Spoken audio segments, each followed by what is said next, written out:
తోడై ఉన్నాడు. దేవుడు తోడై ఉంటే అర్థం ఏంటో తెలుసా? అగాధ జలాలో పడి నడిచి వెళ్ళినా సరే నీకు త్రోవ కలుగుతుంది. అది నిన్నేమి చేయజాలో.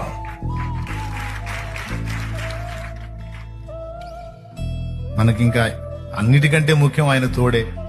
ఆ మాట చెప్పేసాడు, నన్ను ప్రేమించు వారికి నేను తోడుగా ఉంటాను. ఉందా లేదా? ప్రార్థనకు ఉత్తరం ఇస్తాను అండ్ నేను తోడై ఉంటాను.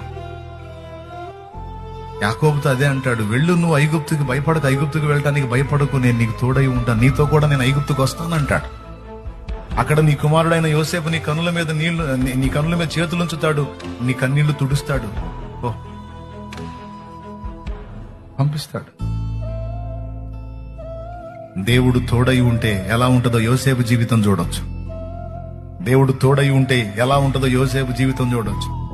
అడుగడుగునా శ్రమలు, కానీ శ్రమలన్నీ మెట్లు.